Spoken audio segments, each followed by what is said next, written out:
Can you say hard hats, folks? Hard hats, lunch pails, steel toe boots. Anything short of a championship this year is a failure. Look at this boomer right here.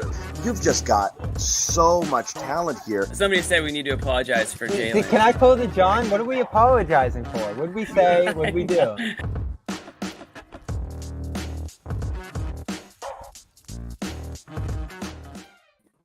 Uh-uh. 2-0. Jimmy, 2-0, baby. I can't bop along with you right now because Yeah, you got to be professional over there. I don't. Hard hats, lunch pails, steel toe boots. The Celtics are going to Dallas up 2-0. still my heart. That was something. Huzzah. I have so many feelings right now. All good feelings. All good feelings. No, Two but more. it's two more. A lot to unpack here. We're gonna get it out. We're gonna get it all out. Everybody inhale. Hold it. Push it out. A lot. Exhale. Breathing is A lot to unpack. I mean, so it's hard to kind of dump it all out at once because you do have the uncertainty involving Porzingis, which will hang over this a little bit, but almost outside of that, almost every aspect of this is like, I mean, and Jimmy, you and I, we're on the same page in terms of what we were, we've been lockstep. We've been lockstep in terms of our failure to understand what it was that caused everybody to jump hard on the Dallas bandwagon entering this series, because it made no sense to me and it made no sense to you. And if you're Dallas and again you're stuck with Luka and nothing else, and you lose the game that the Celtics shoot 25% from three, 10 of 39 from three, and you lost that one. That's good night. Disheartening. Yeah. Say good night. That was your chance. We talk about it. You know, that was your door. Mavericks steal this game on a poor shooting from Boston. We're talking about a completely different series. Instead, what it shows is that even when the Celtics shoot like absolute dog, you know what? Unless somebody else on this Mavericks team besides Luka decides to step up, they just don't have enough horses in the stable. Mr. Kyrie Irving on his PR tour right now, he again no-showed in this one. I mean, I'm very interested to see the smiles and the you know, whatever the hell he's going to say tonight. But this is the NBA Finals. This guy thinks it's one PR tour. I know. It's not the NBA Finals. Yeah, it's the Kyrie Irving biopic that we're working on behind the scenes here. It's a documentary on the reformation of Kyrie Irving. Yeah, seriously. Yeah. I'm waiting for like the Apple announcement. He's gonna be like a biography like series on the guy. Give me a break. He's gonna say he's gonna say the word journey a lot tonight in his post game. I can tell you that. You beat it to it tonight. Journey. Man, he is a clown. It's all just all part of. I'm just hey, this is the journey. This is the path that I'm on right now. Yeah. A lot. I mean, either way. Yeah, it's hard hats and pink hats. That's how we roll, Jimmy. Jimmy, you're not wearing the new. You're not wearing the new stuff. I was gonna toss it on when we made it. I don't want to jump into it. I know that's gonna ruffle your feathers. We'll get to it. We will get to it. We're waiting for Sherrod Blakely. He's going to join us as well. Nick Gelso is. That's good stuff. Nick Gelso booming around the court somewhere. He's going to jump on as well. Bobby Manning. Yeah, and we're gonna hold this thing down for a little bit here. We're hanging out Sunday night. We got an 8:00 start, not an 8:30, so we can go maybe a little bit longer. Who knows? We'll see. We'll see who jumps in. People asking any early word on KP. I don't think you're going to get early word. What I will say is these continued 3-day rests are terrific. We don't know what happened to him here. It appeared to be the left leg that he aggravated here. So we'll see. It was something a little funky where he just kind of twisted and fell, but we'll see what happened there. But again, just crazy stuff here. Because I mean, I'm not going to say the Celtics tried to lose it, but things got hairy near the end, and man, a couple of big plays, and people are going to be talking about that chase down block in, I wouldn't say quite the same vein as the LeBron block, but it's in that. Yeah, It's got that vibe. It wasn't. Vibe. It wasn't as close a game. It wasn't game saving, because they still had a decent lead there. But that changes everything if they don't come up with that. That was incredible. They got saved by. If they hit that layup or dunk, that's a 3-point game, and you don't want to get into a 3-point game with Luka the way he was hitting shots tonight. And the Celtics bring on the ensuing possession, so it was a 4-point swing. So it's somber voice in the media workroom. As soon as the court opens up, I'll be yelling out there. Don't worry about it, okay?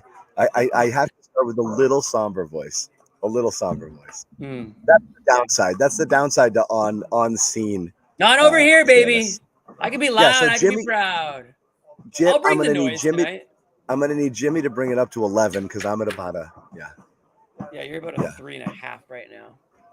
Yeah, I'm in a lot of people's way right now. Listen, I'm feeling good, feeling confident in this team. It's a different energy around this team right now. This is a game that, again, previous seasons they shoot that way. They don't play the same level of defense and they lose that game. Tonight, they never gave up on the defensive end. They actually turned it on even more. We haven't even mentioned Jrue Holiday's name yet, but he was the player of the game tonight. Jrue Holiday on both ends of the court, just freaking beasting it, finding the open, just like kind of moving all around the court, finding the open spots in the paint, out of the paint, defensively, just locking on his guys, shutting Kyrie down when he had that assignment. Celtics in general just locked down defense tonight from top to bottom. Even Pritchard got in on the action. Even the white guys were defending, as Holiday likes to say. So everybody contributed on that defensive end. And that was the difference in this game, because when the shots weren't falling, John, it's easy to just hang your head and try to shoot your way out of it. But they got back in the game playing good defense and trying to get in that transition game and trying to get easier buckets in that first half when they just could not hit a shot to, Tatum, guys could not hit outside shots whatsoever tonight. I'm rewatching that block right now. They blocked it. They blocked that PJ Washington dunk attempt like 8 times. Yeah, right. There's like it was White, then Jalen, then White, then Jalen again. They must have blocked that thing 11 times before it got off the backboard. It's so good. Good. I still think Mavs in 5. I still think Mavs in 5. It's either 4 or 5 now. You think a gentleman's sweep situation?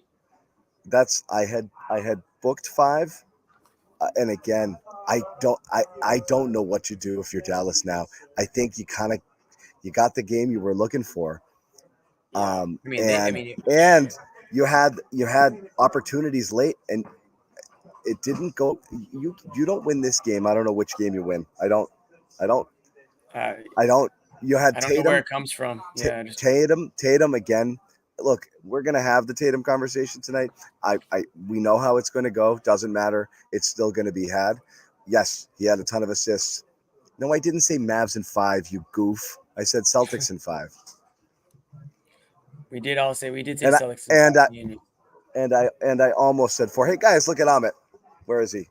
He left. Oh God, he's slippery. He's quick. That one. He is very slippery. He's slippery. Oh man, where's he going? To the He's court? Slippery. Getting ready for the stand up out there. He's going to court. This was the one, John. I mean, you're right. Tatum was just horrific. So that's what it is. Side of the ball. You had your opportunities, yes, guys, but again, Luka got no help. I'm kidding. Luka I didn't mean Celtics. Help. I was messing around. Yeah, no help. Same story. And he was on tonight. I mean, they were even starting to double him a little bit at times, and he was making the passes out. But there's just nobody else. Kyrie isn't that guy. After that, I mean, PJ Washington. Oh my God, guys! I said Mavs as a joke because when did you say Mavs? I said it earlier, and everyone was trolling you. Orp is trolling you. It was a joke because so many analysts picked the Mavs. Anyway. Moving on. Actually, my mom just texted me and said you did say Mavs in 5. I literally just got that text. That John guy. Does Sherrod know? Did you say Mavs in 5? I didn't know this. Did John say Mavs? Is that what your mom sounds like? She said John John did say- save Matt. Did John say Mavs? Guys, I don't want to hear this. Tatum did a lot of good. We have to be able to have this conversation without arguing this way. He did Well, a you're lot of talking about good, two different things. and he So did a you can lot of talk bad. about right, exactly. Yes. It just depends on So- which part of his game do you want to talk about. Everything about 6 for 22 is bad. All of it. Mhm. That's 1 for 7 bad. from 3 or something like that. 1 for 7 from 3 is bad. It is grossly, objectively, horribly bad. Don't point to the almost triple double. He did pass well. The shooting is a problem. And the thing is, here's why it's not a problem. Assuming Porzingis isn't toast, because that'll change some things. It's not a problem because we said at the beginning of the series, and it appears to be the case. You don't need Tatum to go off offensively to win this series. You need them to play. You need them to play defense, make it hard on the Mavericks, space those guys out offensively, get their threes up. They're never going to shoot this poorly again, and they win this game and they win this series. That's all they have to do.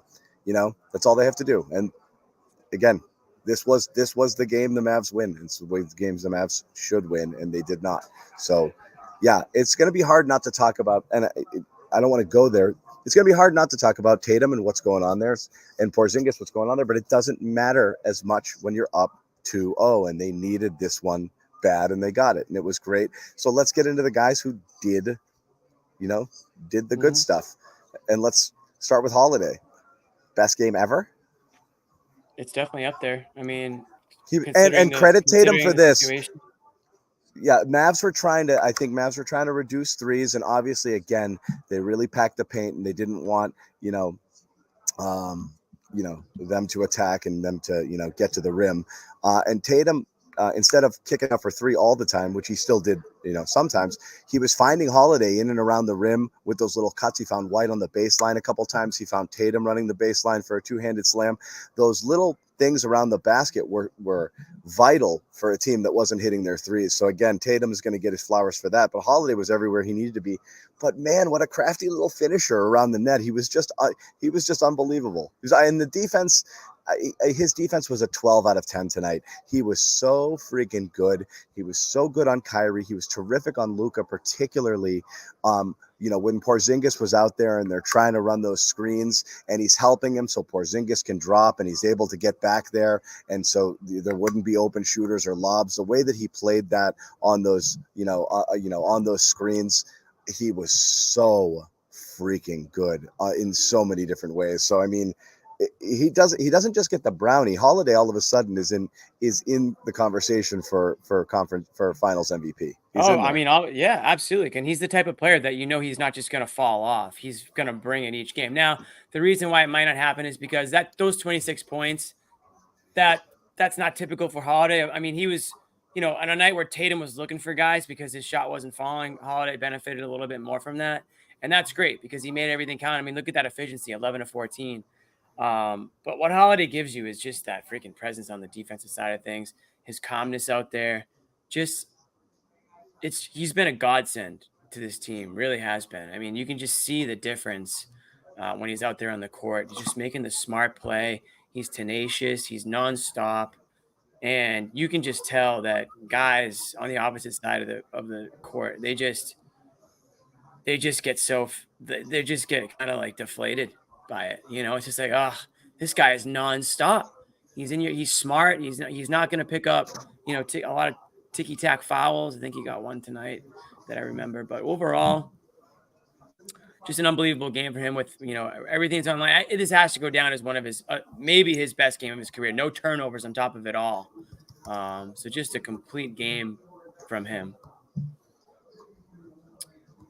John. Yeah, just hold a complete on. game from Holiday. We got Sherrod in here. Should I bring him in? Is he ready? Yeah. He's ready. He's nodding. I'm going to bring him in. And he's in. John's busy. What's up, Sherrod? What's up, fellas? What's going on? Good to see you, man. You as well. How's the game? Just another holiday season. Festivities going on here. Absolutely. It's holiday season, man. It is holiday season. Tomorrow should be a holiday. Good. I tell you what, though, the thing that I was wondering about going to this game was how much would the Celtics really look to take advantage of what Luka does not do defensively. And damn, Joe beat that to death. There's a reason why Jrue Holiday went off like this. They ran pick and roll action, and whoever Luka stayed with, that's who was going to look to score. Remember, Tatum was 1 for 8 at one point, and people forget that the next basket he made was when Luka decided to stay with Tatum instead of staying with Jrue. Tatum got a bucket. It was that basic for much of this game. They wore Luka down. Luka had a phenomenal game, and he showed why he's one of the best top 3, top 4 players in the NBA. But he can't carry this team by himself. Nobody can. There were too many stretches where he did everything and then some, but needed a little bit of something. He needed guys to make open shots, and they struggled to do that.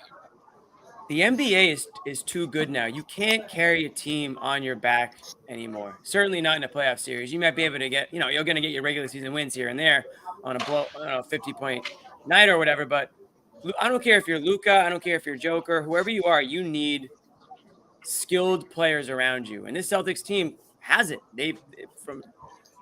Regardless of whether you think Tatum's the best or Brown's the best, they've got guys all around them. And tonight it was Holiday, the one that clearly stood out above everybody else in the way that he was able to be effective on both ends of the court. Derrick White had a massive game. He hit some big shots. He obviously had that chase down block there that everyone's going to be talking about and remembering. When you go back, Sherrod, years from now, when we're knock on wood, if we are watching a DVD of this team, I say DVD, but let's be honest, it's going to be it'll be a hologram, Jimmy. It'll be a hologram. That play we'll will be watching a hologram. Yeah, exactly. We'll be just seeing it live in front of us again. But that play will show up on there for a good reason. I mean, that changed the huge momentum swing, because all of a sudden Dallas goes on their little 9-0 run or something, and they're looking at a 1-possession game if that goes down, and that block, and then ensuing possession, the Celtics end up scoring. So I know that was a White thing, but the guards in general, Holiday and White, and Pritchard even getting in on the action, making the most of his time on that defensive end tonight. He was guarding Luka as best he could and had a couple of good one-on-one matchups there. And then obviously the half-court shot to end that was a lot of fun at the end of the third quarter there. So all hands on deck, and that's what it's about. Kid wants to talk about who the Celtics' best player is. It was Holiday tonight. So that just goes to show you that on any given night, it can be 1 through 5 on this team, right? I mean, Porzingis coming out the way he did in game 1 was the best player for a stretch, and then it was Brown, and then tonight it was Holiday, and then it was Brown, and then there was then it was White for a stretch. So they keep coming in, but on the Dallas side of things, there's only one guy that stands out, and that's Luka. Kyrie no-showed again. The Kyrie PR tour rolls on, but as far as the NBA Finals goes, he's had 2 bad games. He had a good first quarter, and then he disappeared. And if you're talking about anybody else in that Mavericks, there's not really much else to talk about.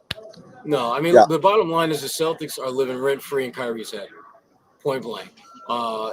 When you are as good a player as Kyrie Irving is, and you consistently struggle against a team that has gone through different variations of the last few years, it can't just be about them being elite defensively while you're struggling.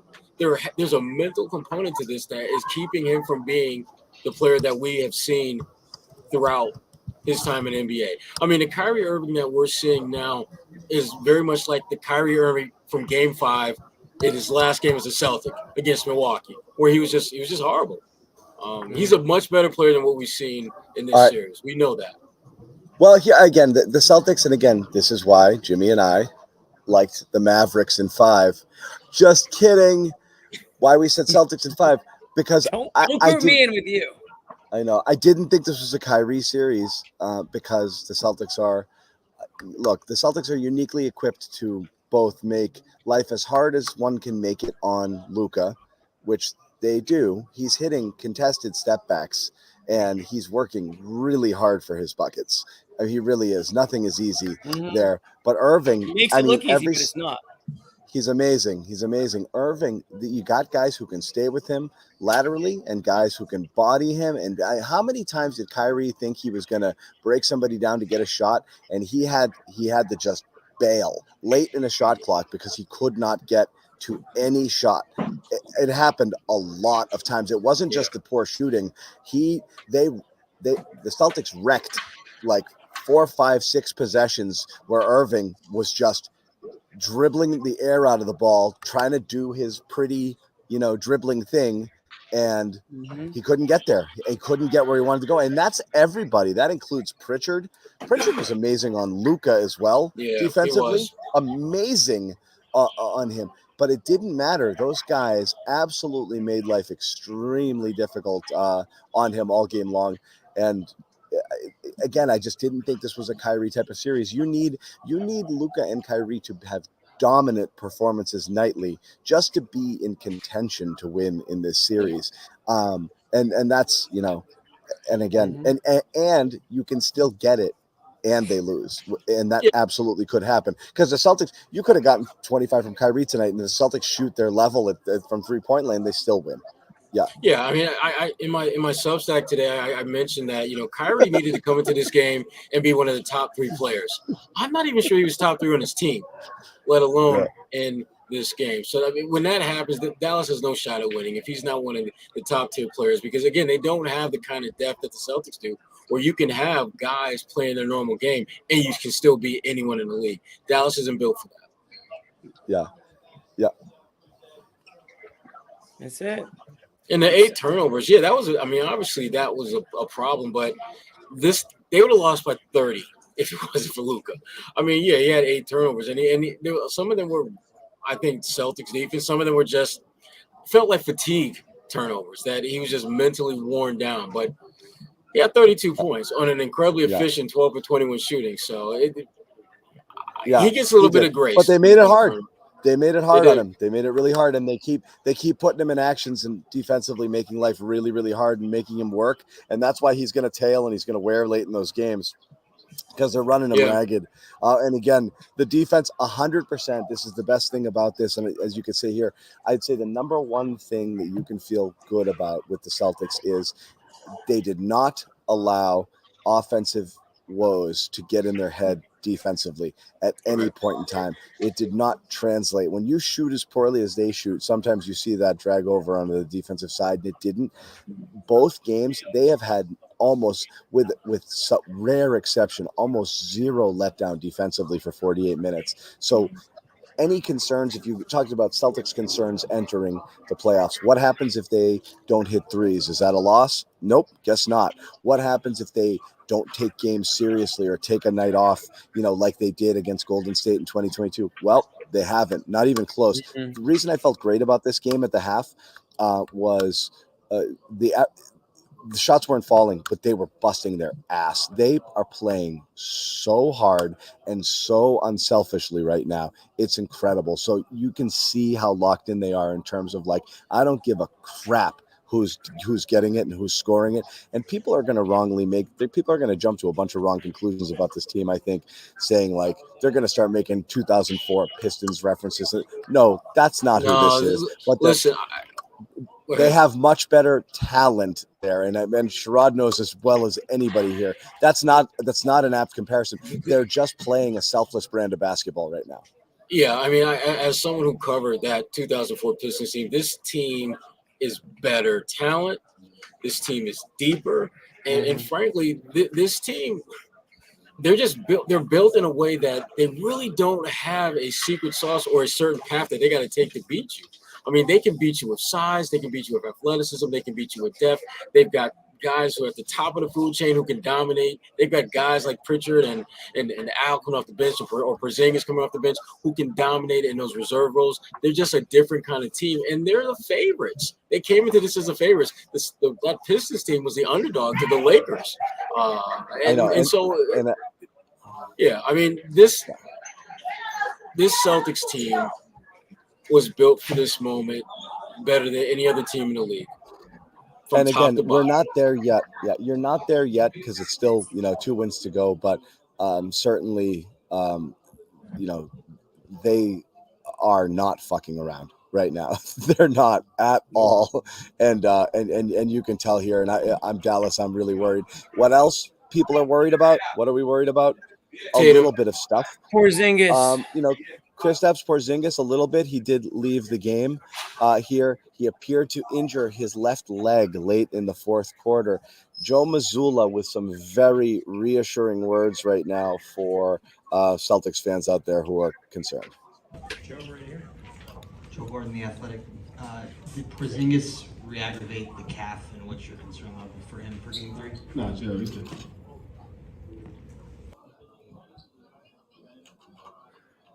Do we believe that? I don't know. I don't know what Zero. He's good. He's good. So well, I'll tell you another good sign. Another good sign. When people talk to the media after games following injuries, that's usually good. Kristaps Porzingis is talking in the locker room right now.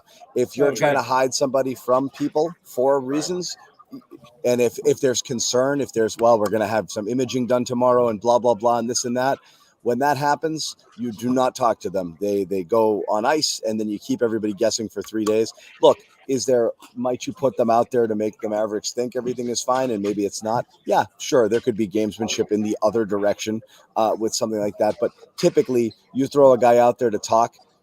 He's talking now. That's probably a good sign. So I think huge sigh of relief on the Porzingis stuff.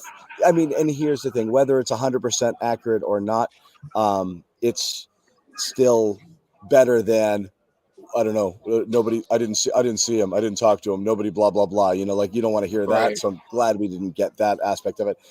Guys, I'm going to let you guys carry the load for just a little bit because I am going to relocate. I'm not doing it just yet though. So I'm just giving you guys a little bit of a warning. Okay. Warning. I'll do all the merch stuff when you leave. Warning. That way you don't have to deal with it. Oh, thank God. It'll be perfect. It'll be perfect. Thank God. If you're looking for merch news, just wait for John to leave. Okay. Well, just to kind of there's a lot of merch news. Right. Yeah. Just to piggyback off what John was talking about with Porzingis. I mean, his numbers obviously weren't as dominant as they were in Game 1, but his presence was felt. And that's what you need from him at this point. You know, the Celtics have figured out how to be successful, whether he's in the lineup or without him. But obviously they're better with him. And it's just a matter of figuring out what's the best way to utilize his particular skill set. I thought the Mavericks tried to go at him a little bit more than they did in Game 1. And Porzingis, to his credit, I thought, held his own.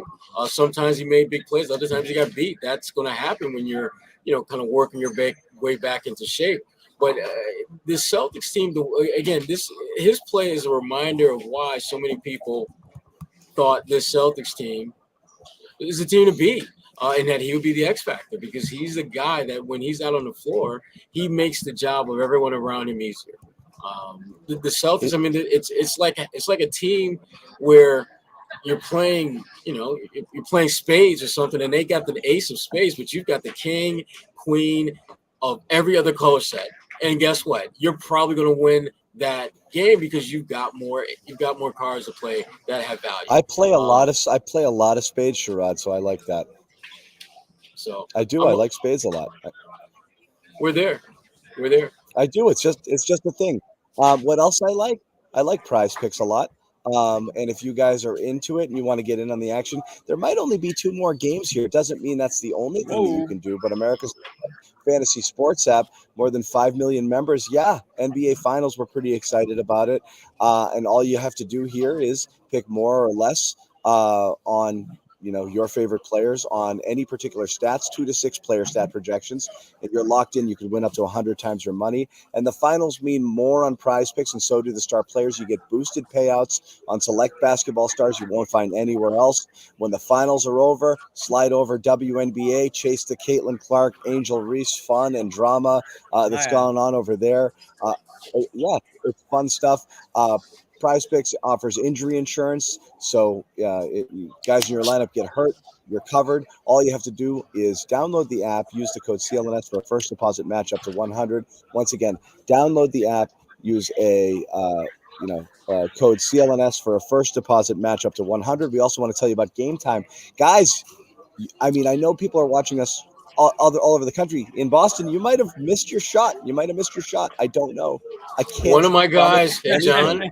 I never cut you off in the middle of a read, but one of my guys got into this game with his son, and he used the Game Time app, and it saved him a ton of money. ton of money because he was looking for tickets all day long, and he waited till about maybe an hour and a half before, pulled the trigger, got in at a good price. Wow. Sherrod, I don't mind when you do it. It's just Jimmy. But I'll tell you guys here as we bring in Nick Gelso from the court. Game time, as you said, great story there, Sherrod. Someone did use the ticket. Prices go down. It's an authorized ticket marketplace, makes getting NBA Finals tickets faster and easier. And I was eyeballing it too, just to see what the get-in price was. Lowest I could find was about $6.05, but that was about 4 or 5 o'clock. Yeah, I think you could get in a little bit better than that. So again, Game Time has you covered here. For this and all sorts of high-profile events. It's concert season here, too, so you got a lot of different things that you might want to check out. A lot of great shows coming to the Garden and Great Woods and even Foxborough. So check it out. Last-minute ticket deals, flash deals, zone deals, easy to buy MLB tickets. Savannah Bananas, that was bumping the other night at Fenway Park. Very cool stuff. Great features, low price ticket guarantee, credit you 110% the difference if you find something cheaper elsewhere, panoramic view of your seat. So all you have to do, download that Game Time app, create an account, use the code CLNS, $20 off your first purchase. Again, download the Game Time app, create an account, use the code CLNS, $20 off your first purchase. Terms do apply. Last minute tickets, lowest price guaranteed. Nick Gelso, let's get the Boomer report from you. I'm going to head out, relocate a little bit because I can get a little peppier once I get out of the media room. So that's what I'm going to do, okay? It's no more somber voice for John. I livened it up as it got through, but first I start like I'm on the 18th green at Augusta, and like that's just kind of how it goes. There could be some Mavs reporters roaming around. I know, like, what is this guy saying? The Mavs suck. Yeah, I did. John, will you leave so we could defend Tatum? Will you get out of here? He's gone. Can I tell you this before I go? I think Tatum had I think Tatum had an excellent game. I just think I do, because his driving set the tone for the offense the whole game long. And I'm not playing the whole potential assist and this and that. He drove relentlessly, and that was the only thing that they had going offensively, and it created almost everything that they got going. He assisted on so many of Holiday's buckets. I really do think that this was a good Tatum game, but also he's got to shoot better. Those two things can coexist in the same brain. He shot horribly. I still think every time he goes across the rim, he misses those layups. He has to go strong and just live with whatever happens if he decides he's going to try to score. Every time he goes across the rim, he misses it. Every time. So go strong if you're going to go there, and he's got to embrace a little bit of a midi game there. If he gets into the lane, do the Luka, shoot those little fadeaways from the free throw line area. He's got to vary things a little.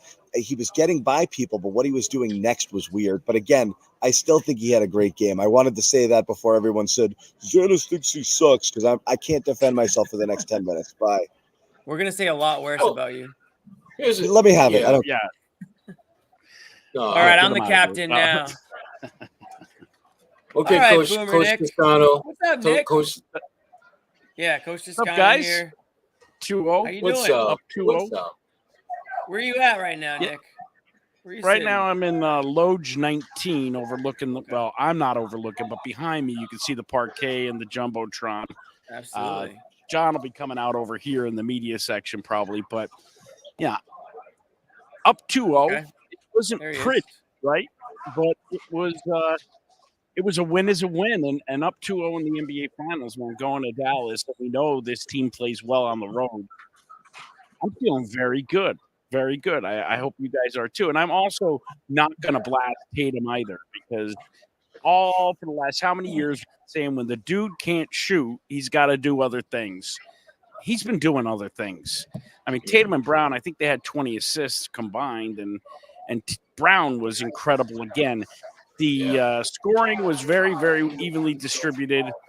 I like this game. I mean, I can't tell you how many times I looked up at the scoreboard thinking that the Celtics were losing, and they were up by 6 or 8. And I don't know if that's so much of a tribute to them or, kind of a little bit of a put down on Dallas, because they just can't keep up.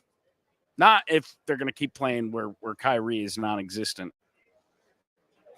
Yeah, I mean, this is, to me, this was yet another reminder as to why the Celtics are just an incredibly difficult team to deal with at either end of the floor. Because offensively, they've got so many guys that can go out there and get you 20, 30 points on any given night that you really can't lock in on one guy. And defensively, even when you're trying to run pick and roll action and you're trying to get a matchup that you think can work, you're dealing with a pretty damn good defender that you're switching onto. And even if you beat him, there's such good help side defenders and so locked in playing on one string that even like there are a number of possessions where Kyrie Irving, I think, felt he had a clear or relatively clear path to the lane, only to have Al Horford or Jrue Holiday or Tatum or Jaylen Brown or Derrick White, someone in that pathway just pops up at the last minute. And that's what championship teams do. You figure out ways to impact winning, and it doesn't have to necessarily be the same guy over and over and over again. I just Nick, before you go. All right, go ahead, Jimmy. Okay, going off to you. No, I was just gonna say, after covering Kyrie and everything, I can't believe how he is really being rattled by this crowd. I mean, he really is. It's so obvious, and he didn't have as many turnovers tonight, but just sloppy, like just flailing everywhere. He just looked flustered. I mean, I love it. I love to see Kyrie flustered. I'm just shocked because he's always been a killer. You know? Well, fans are living rent free in his head. To me, there's absolutely no doubt about that. They are living rent free in his head. They're not, and the energy level that love to hear it.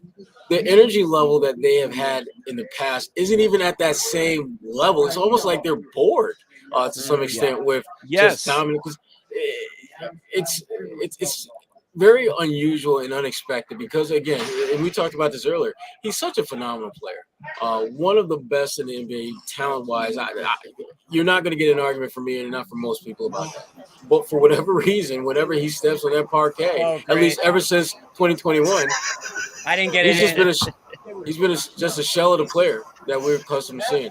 Hey, Zannis is back in the building. Oh, he's gone.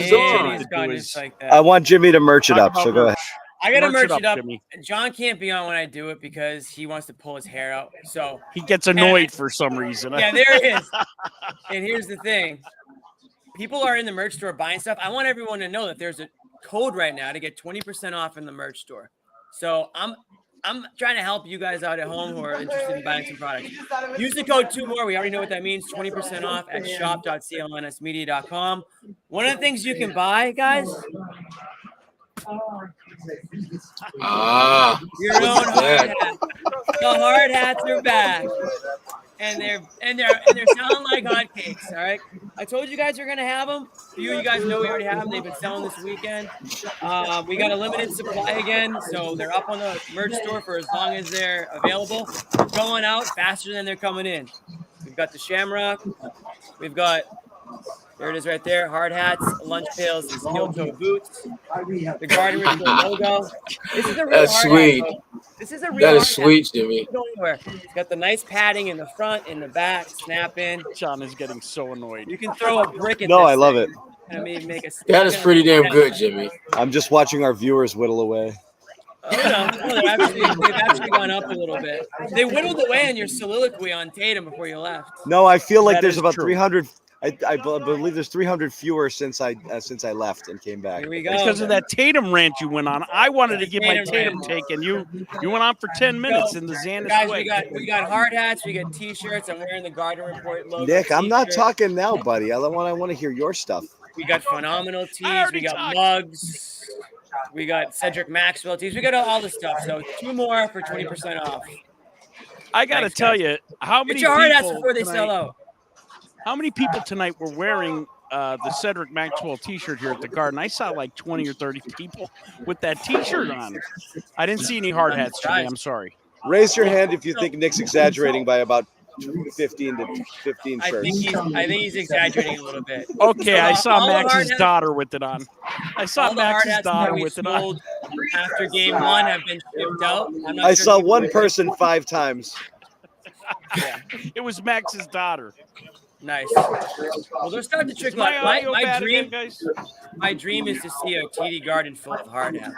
That's my dream. So they're shipping out. They're going out today. They went out yesterday. Everything's sold.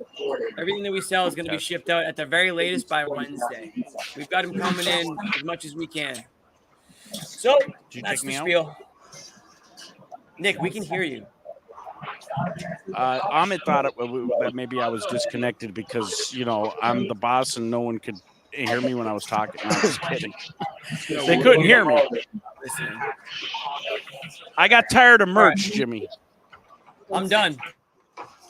All right, back to John. No, John, I want you guys to take it. Go ahead. Well, I want to go to Holiday because we have a good clip from Holiday here. And yesterday he was asked the question basically what Jason Kidd had Sherrod, said. I'm going to mute you, buddy. It's a little loud there. Sorry. Go ahead, Jimmy. Yesterday, everyone knows the Jason Kidd had said that basically that he was saying that Brown was the best player in the team, trying to pit Brown and Tatum up against each other. Holiday commented on it yesterday, said something along the lines of he is. Yeah, no, he's not lying. Just throwing support behind Jaylen Brown. And he wanted to make a point to start his post-game press conference addressing that comment. So let's see what he had to say here. Here it is. Sure. Just address the comment that was made yesterday.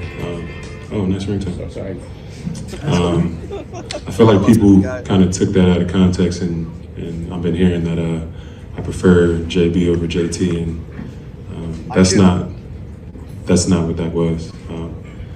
I like to praise my teammates. I like to praise my teammates when they're playing well, and I feel like that's what I did my best to do. When I got here, JT was the first person to text me. I already know that, and both of them know how I feel about them, how I feel about them as players. But to compare them is something that I would never do because they're two completely different players. As well as being on the same team and the things that they've done in this organization and the things that they've done against me as an opponent. I feel like how they play together and how they work together is something that is sacred and something that can't be broken. So just to address the comment yesterday, I do not prefer one or the other. I prefer both. Both of them are superstars. And it's being shown out here on the biggest stage in the world. He's such a pro, man. He prefers neither. How great is he? He's just the best. That's what but you know what? When you think about all the things that the Celtics have added since their last trip to the finals a couple years ago, having someone not only with Jrue's talent and all that, but just the perspective that he brings to this team, that's what you needed. You needed someone who could just kind of give you that view of what does this all really mean and not be an asshole about it. Like Kyrie was. And a guy who can play, a guy who can actually really play at a high level. I mean, Luka's going to be having nightmares for the next 48 hours about Jrue Holiday. Sherrod, he also – did we lose Sherrod? I was going to say I think we lost Sherrod. Okay, well, speak then. I didn't know if I'm delayed or he is. Okay, so anyway, also he's a calming force. Like he's just super calm demeanor. Like when you talk to him, you get more relaxed, Jrue Holiday. And I think that this team needed that because they would get rattled often. The other thing to think about too is Sherrod back? Yes, he is. No? Yeah? Yeah, I can hear you. He's listening to you, man. Finish your thought. No, I wanted him to be able to finish his point. But the other thing, after two games, you look around the Celtics and you say, well, okay, who's the MVP of the first two games? And it's almost hard to identify because everything is so spread out, evenly. I mean, the scoring's been great. I mean, you could say Jrue was tonight and KP was Thursday. Really, I think if the Celtics win the championship, Brad Stevens probably should get the MVP award for putting this team together. And imagine me saying that. But I mean it. That's my take. Go ahead, John. I'm not here to speak. John's not here to save you. Yeah, John's doing the Dennis Johnson thing. He's not going to shoot. DJ, don't accuse me of talking too much and then defer to me when you run out of shit to say. I ran out of shit to say the first 3 minutes, John. When it comes to If you're Holiday, not leading me, I got nothing to say. I gave you the ball. I'm sitting back. Yeah. It's ISO Nick offense right now. Go for it. All right, throw some fire at me. Come on. It's ISO ball. No, you're only good when you can boom out at stuff. There's nothing to boom out yeah, about that's right the now, thing. right? That's the problem. He Wow. can't I get can think of a couple things. Talk For about instance, Kyrie. why are they taking the water out of the cooler at 10 p.m. when the media has to work here until 3 a.m.? Oh God, here we go. Oh boy, that is such a water. boomer take. First No world water's in problems, the whole my damn friend. place. They did feed us lobster tonight, though. Lobster and crab cakes and stuffed clams and just TD a whole Garden bunch of lobster is, I hear, is the best around. It tasted like it came from They the bottom were- of the harbor. They were 3/4 pound lobsters. The They were tail great. was like, yeah, Really? oh yeah. Oh yeah, they looked like crawfish. It looked like crawfish. Yeah. No, it was beautiful. You'll see it on Ahmed's vlog. I think I they like- got a video of the lobster. I like prawns. tower. Give me the. That's the real seafood. Yeah, We're not gonna get. I don't know, Uh, guys. We do have a low key phenomenal moment in this game. That didn't you just know Pritchard was going to hit that shot? I think Yes, everybody yes. knew. Everyone but Everybody Dallas. Everyone but Dallas. knew it. I Yeah. knew it in my bones. Like I would have been shocked if it didn't fall. That was such a backbreaker because you're like, the Celtics kind of, they were this close to taking it into the 12, 13, 15 range after 3, and they just choked it away with some bad possessions and letting Dallas, get what they wanted to get, and they, and then fouling and just a little lack of discipline on D there, and it's a 2-possession game at 6 points, and Pritchard just comes flying around the corner, hits that friggin' 3. Here's PP in the locker room talking about that play. His only 3 points of the day. How were you able to get that? I just gave him a little bump. You got separation, and you just let it fly. Just really out to it. Joe made sure that he said that was the biggest play of the game. He wanted that to be the first question on the press conference tonight. What does that mean to you for being held in that regard? Just, it shows belief. He put me in that situation, knowing that I could hit that shot. So to believe in me, it means a lot as a player. Good questions, Bobby. Good night. Way to go, Bobby. Bobby's got the Pritchard sidebar going tonight. He does.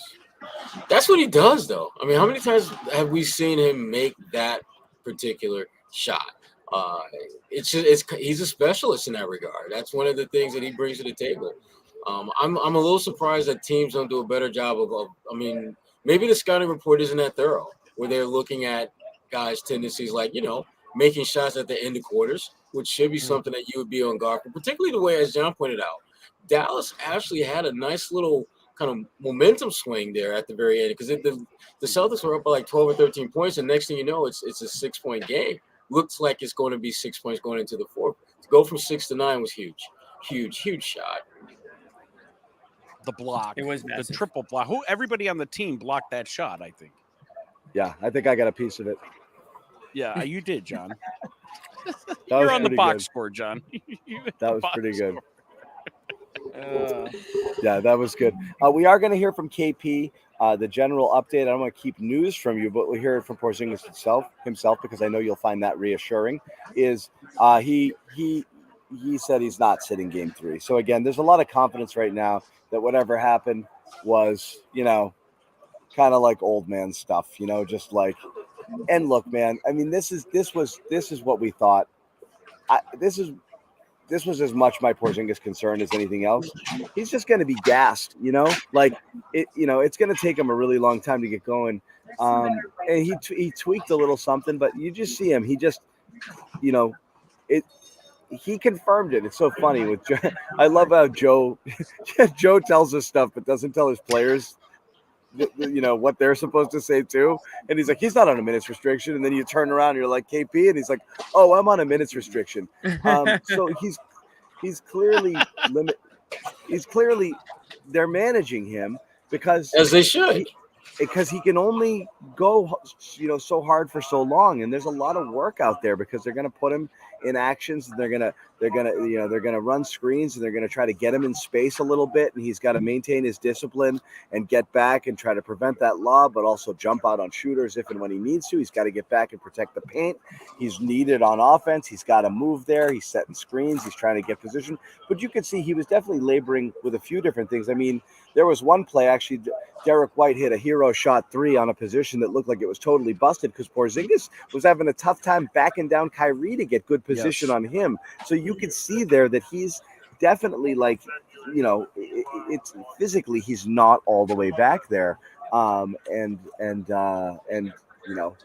that's fine. Well, but and I think it's this team, also 20 minutes of KP is fine. Yeah. I think also it's an adjustment kind of to the mean because a lot when players come back from injury and a long break. So a lot of times, and certainly in game 1, the adrenaline pumps through you and you play like you're in your prime and healthy, and then things kind of settle back. And a lot of people in the media were worried that, are making a big fuss that Porzingis doesn't put up game 1 like numbers. And here we saw today, he was okay. He was needed. He was there, but it wasn't game 1 like numbers, and they still won the game. So I think it's just staggering how overmatched Dallas is. They just look really flustered all the time. Yeah, and the biggest problem, I think, for Dallas is that there is no X's and O's recipe that you can come up to change this. I mean, the Celtics' biggest opponent in this series is the Celtics.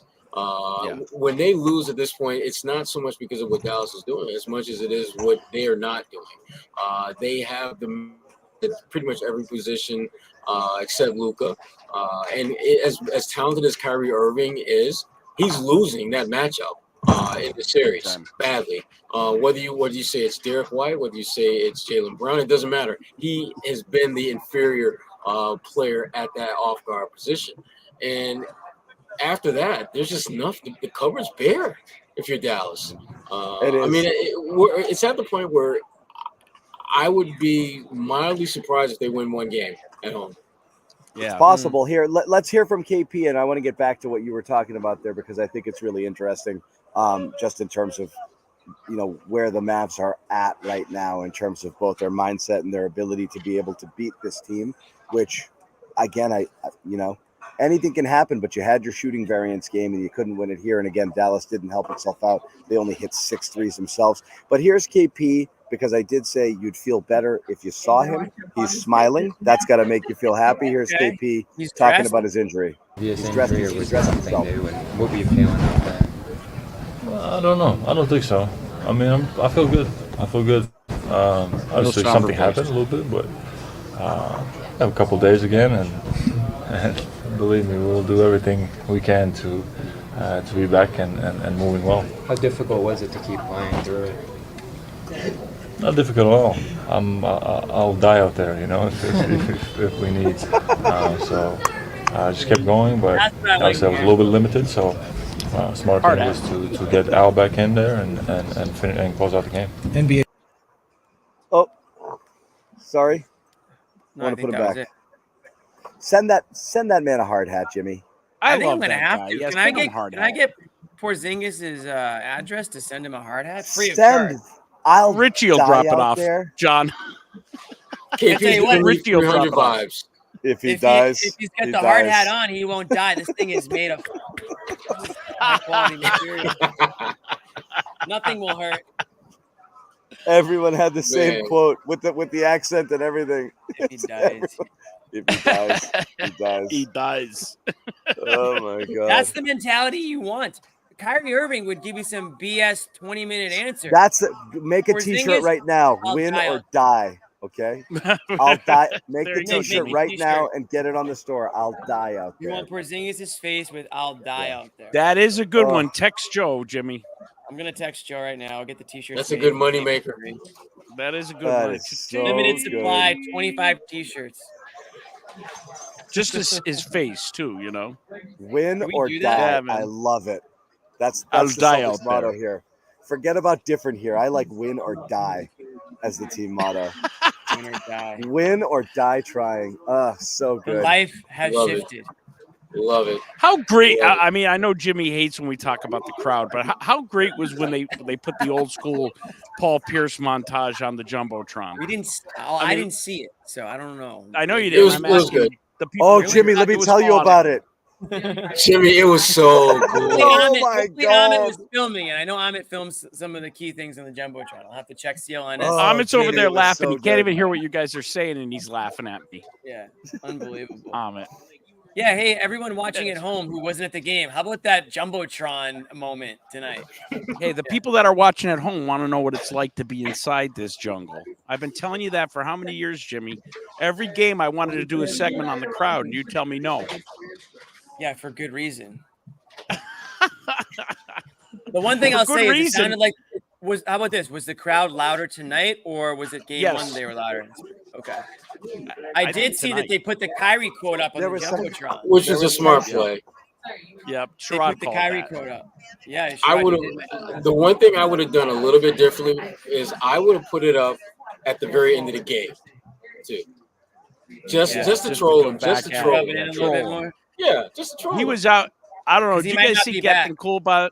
Did you see Gethin's tweet? Gethin Coolbot, it went crazy. He got a video of Kyrie warming up, and above him on the jumbotron, it had a picture of him, 12 points, 6 of 20 from the field. From my game one stats, it was like trolling him, and it went That's funny. crazy on Twitter. That's awesome. Good. Yeah. Should have. Facts, my dog. Should have. That was a fax, my dog. indeed. That was a fact, my dog, for sure. Bobby and Josue should be here momentarily, and you guys can Oh, dismiss me. I can't wait. No, Nick, you're staying. Did you just say Get that them out loud, or were you thinking it? What? Were you thinking that, or did you say it out We're all loud? thinking it. What did I say? I said you're staying. Oh, you did? Yeah, we're staying. Yeah. Shit. I said, Shit, you're not I already staying. have my Can't Uber. leave. I already have my Uber hailed and a joint ready to spark up on the way home. What do you mean? That was for Bill Walton. Right. Of course. Good catch. Good catch. Good catch.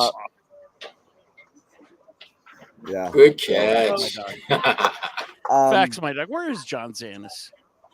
Is it amazing, by the way, going back to what we were talking about in terms of Holiday, do you remember conversations at the beginning of the playoffs and what the narrative around Holiday was? Man, I really don't like that. That contract is such a mistake.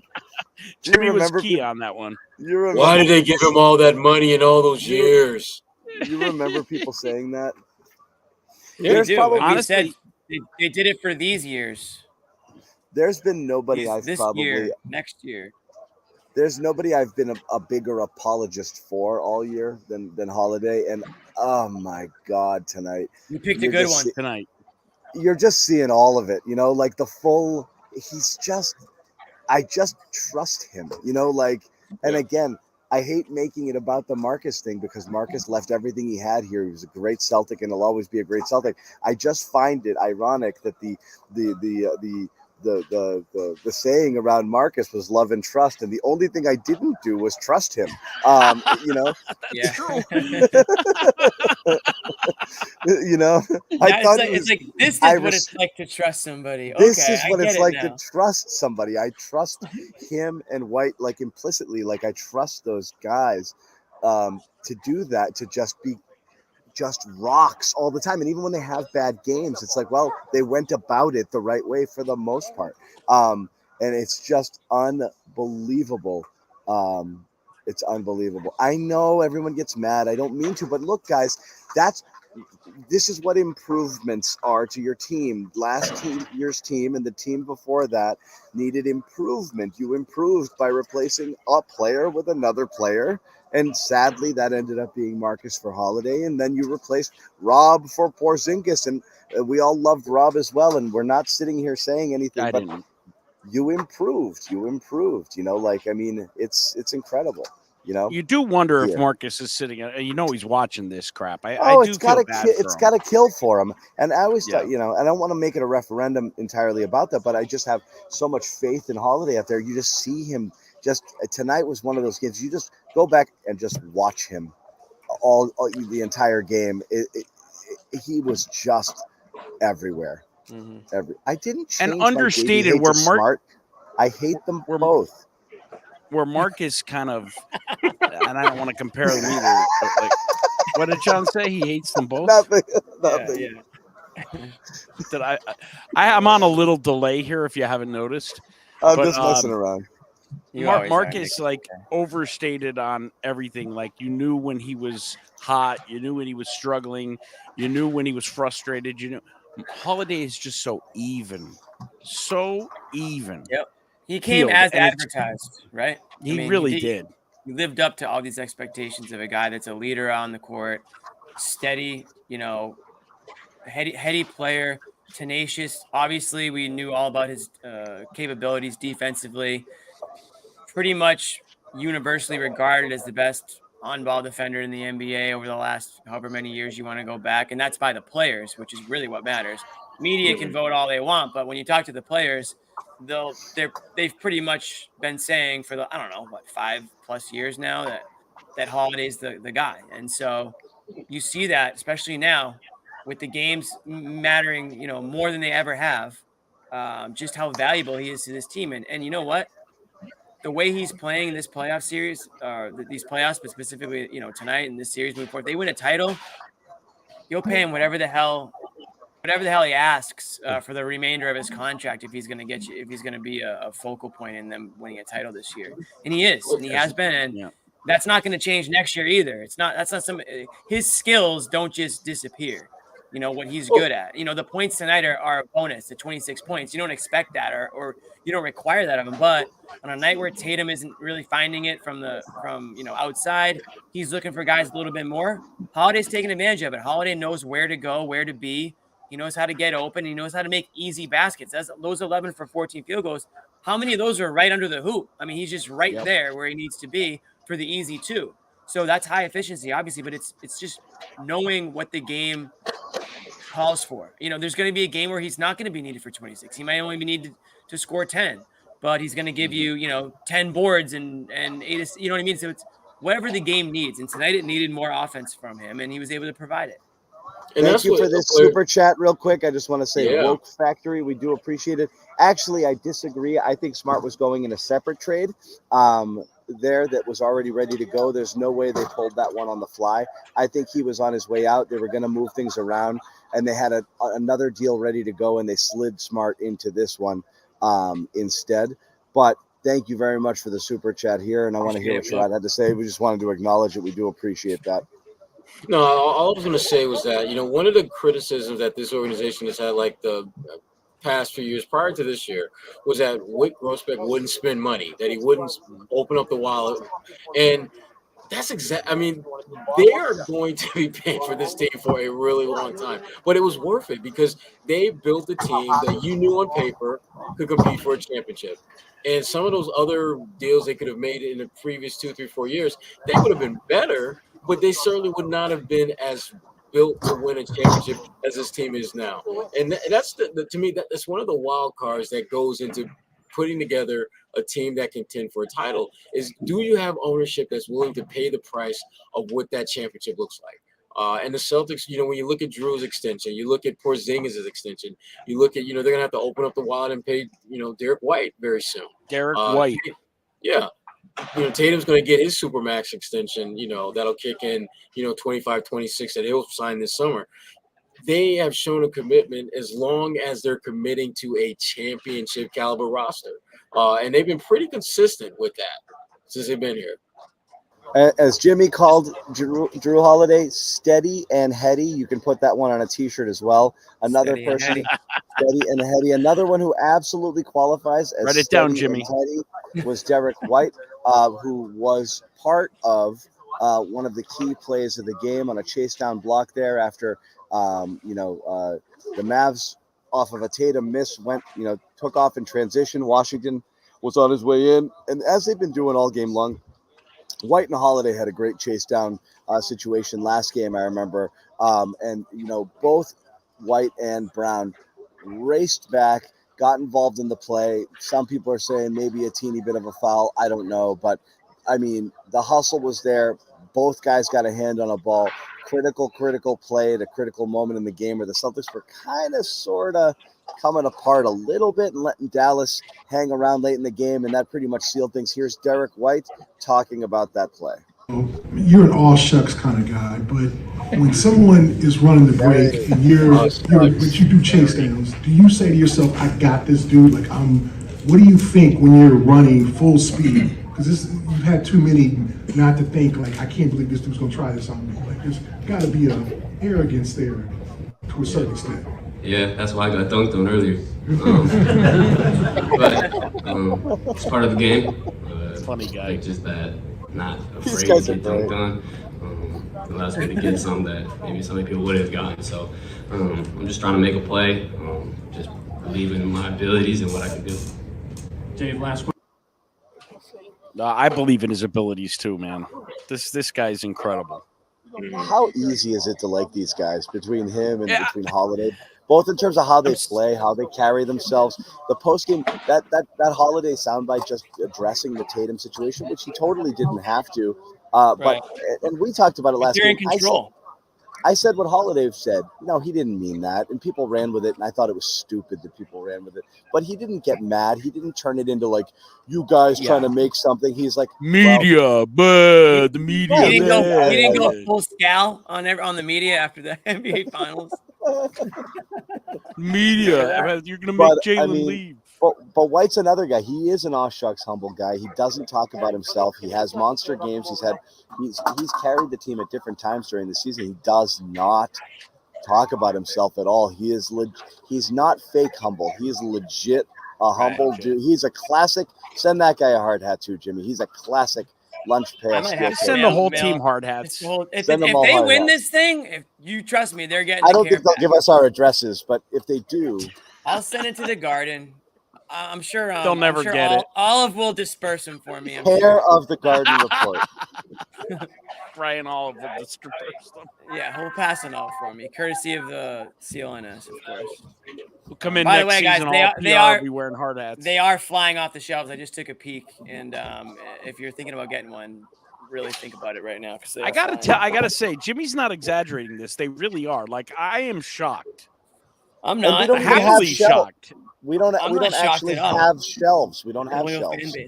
Well, they do. They're just virtual shelves. Yeah, exactly. Virtual we do. They're not my shelves, but somebody's shelves they're flying off of right now. I don't want to get back on merch. I don't want to piss Zannis off. I don't either, but let me say something. It's not pissing me off. It's the 4.5 minutes it takes to do one merch read. Because we've got 12 things to sell in the merch store. It's not one thing. We've got a bunch of good stuff. Anyways. How about the book bag, Jimmy? What about the book bag? Yeah, go show him the book bag at some point. But what I wanted to say to follow up on you guys is when you look at these post-game or pre-game. You guys want to say high five Bobby Manning on the way by? Yes. We missed. These players. That was the whitest high five I've ever seen. I was trying to keep an eye on the thing. There he is. That's our guy. Look at Bobby. If I could just say one point, and then I'll let you guys get back to make your point, Jimmy. Let's go. It feels that these guys are not overwhelmed by the moment, just based on not just based on what their play looks like on the court, but the way that they talk after the games. They're, whether it's Porzingis, White, Holiday tonight, they don't seem overwhelmed by the moment. And some teams can get that way in the NBA Finals when the lights are a lot brighter. The Mavs seem that way. The Mavs just aren't talented enough. The discount code is now 2 more, not 3 more, guys. Yeah, guys, right? Come on. Right? Yeah, it was 3 more last game. Yeah, it's guys, 2 more. Think about it, all right? It took me a while to figure it out, but it's 2 more because there's 2 more wins for the Celtics. Bobby Manning right now is walking through the tunnel like Jayson Tatum does. He's got a strut on him. Does he have a horrific looking suit? He's headed for the bike. He's headed for the bike. He has on a great suit. We're going to pause here to get Bobby on, so be right back. All right. Thanks. What? He said he's pausing. Leaving. We don't have to pause. We're going to pause for station identification. Just leave. We don't have to do anything with that. He announced his departure. No, don't go. No, Nick, stay. Can we say that? Don't go.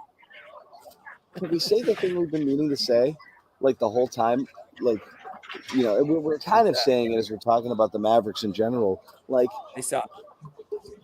It's just. How did they beat 3 teams before they got here? A clear tier below a clear tier. They have to play out of their mind to win these games. Out of their mind. Shots have to fall. Their stars have to be insane. Celtics have to not hit shots or just they have to play out of their minds. Too many things have to fall into never place. got it. This wasn't a Celtics no respect thing. Meaning like I'm not taking that stance. I didn't get the love on the other side. You wanted to talk about Denver? Yeah, Denver's one of those teams where you're like, they do everything right. You're going to have to be near perfect to beat them. And they're not, different type of team. I didn't, any of the other three non-Denver teams that were possible opponents, I didn't get. And this one I got the least. I really did. I just never got it. This seemed like the worst team of them all. I thought by a bit. So I don't know. Well, I mean, one of the things that I think Dallas benefited from was that they were able to knock off some teams that, if we're being honest and candid, extremely talented but very young. And the playoffs is just not a place for the kiddies to run free and have lots of success. And Minnesota is going to be a really good team for next couple of years, but they weren't ready. They weren't ready to take that next step. And Dallas was. Dallas simply kept games close.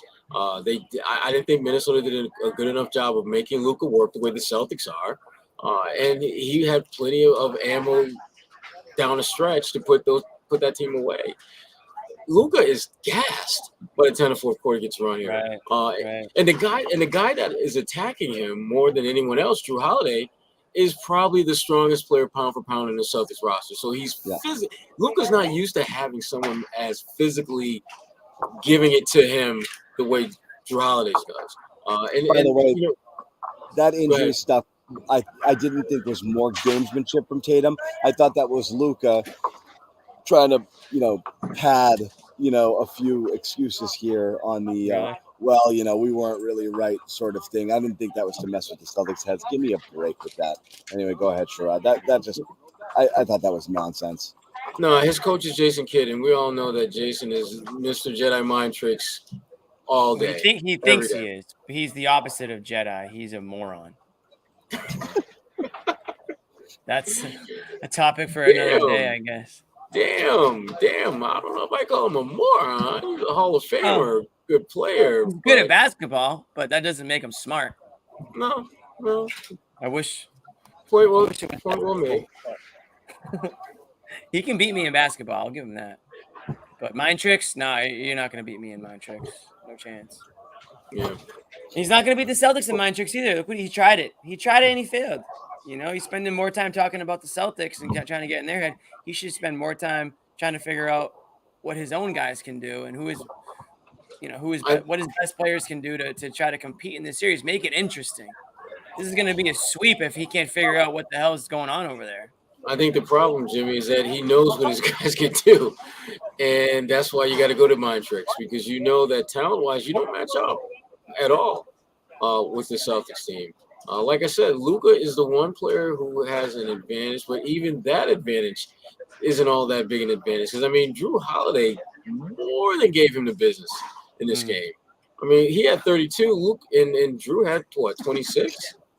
and 11 rebounds. So you can't take the Mavericks seriously, said the guy in the hard hat.